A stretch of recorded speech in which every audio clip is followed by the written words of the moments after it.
Bonjour monsieur le député Gabriel Amar, on se retrouve aujourd'hui donc pour le 7 mars, premier jour de grève générale dans le pays, à Lyon. Premier jour de blocage du pays jusqu'au retrait de la réforme inutile de nos retraites.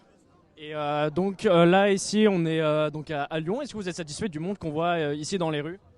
Je sais pas vous l'impression que ça vous fait, mais c'est impressionnant, hein. Ça fait plus de 3 heures que la manifestation est partie et vous voyez que cet afflux continue. On n'a pas vu ça depuis longtemps. J'espère que c'est un signe avant-coureur. À Villeurbanne, c'est la première fois qu'on voit des commerçants qui mettent des affichettes pour dire qu'ils sont solidaires de cette journée de blocage. Donc il se passe quelque chose. Vous savez, les gens en ont marre, hein. L'accumulation entre l'inflation, les petites payes, le temps partiel imposé, et on vous condamne à 2 ans ferme supplémentaires de travail, on en prend un bon coup derrière la nuque, et là, les gens ne peuvent pas supporter. Personne n'a envie de rempiler dans une vie où le pays n'a jamais été aussi riche de son histoire, et pour autant, il n'y a jamais eu autant de pauvreté et de peur du lendemain pour tout le monde. On voit en plus dans la manifestation qu'il y a une revendication contre les retraites, mais c'est comme vous l'avez dit, c'est plus large encore. C'est un problème multiple de pouvoir d'achat, d'inflation. Là, on sait que l'examen du texte, il est passé au Sénat. Quand il reviendra à l'Assemblée nationale, est-ce que vous pourriez nous expliquer un petit peu comment ça va se passer, si le texte a une chance de passer ou non? Ah, nous, on fera tout pour qu'il ne soit pas voté à l'Assemblée nationale. Je préfère vous le dire. On n'a pas été élus pour faire un petit tour dans l'hémicycle, dire qu'on n'est pas d'accord et rentrer chez nous. Nous, on mettra ce qu'il faut comme mobilisation parlementaire pour qu'il n'y ait pas de vote à l'Assemblée nationale. Ils n'ont qu'à passer en force, puisque déjà ils le font en utilisant une façon de contraindre le temps d'examen de ce texte, en utilisant une procédure qu'ils ne devraient pas pouvoir utiliser. Et d'ailleurs, nous protesterons devant le Conseil constitutionnel pour cet abus de pouvoir et de procédure.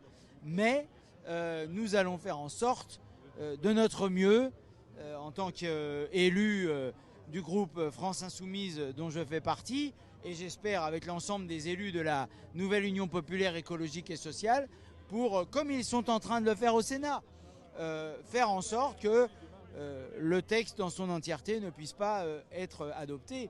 Et notamment, je plaide pour que l'article 7, qui vise à passer de 62 à 64 ans, ne soit pas adopté. Après, si la commission mixte paritaire est conclusive, ça sera douloureux, certes.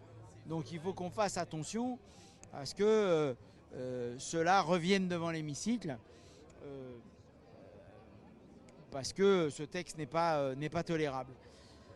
Et ensuite, nous ferons notre devoir pour que le climat soit à l'image de la mobilisation sociale, y compris dans l'hémicycle. Vous savez que vous pouvez compter sur nous pour ce qui est d'avoir des arguments et d'y mettre le cœur et le ton. Nous sommes la représentation du peuple et pas les représentants de la caste. Alors on ne met pas de cravate, on parle fort, mais on est là pour représenter les nôtres, hein. Donc il faut nous prendre comme on est. Et comment vous réagissez quand Olivier Dussopt déclare que c'est une réforme qu'il considère lui de gauche? Elisabeth Borne a dit qu'elle ne savait pas si c'était de gauche ou droite, mais lui en tout cas a affirmé que c'est une réforme de gauche. Il doit faire référence à la gauche à laquelle il a appartenu avant de la trahir.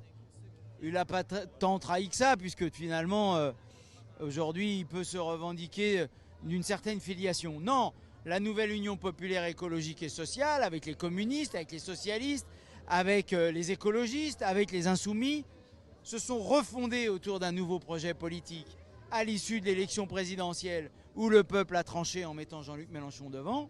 Donc maintenant, on a un programme, on a un corpus, on a quelque chose de stable pour gouverner le pays. Et enfin, la gauche a renoué avec le peuple. Voilà.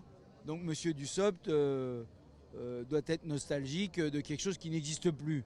Bon, bah tant pis pour lui. Aujourd'hui, nous serions au pouvoir, on ne ferait pas la réforme Touraine, par exemple, hein.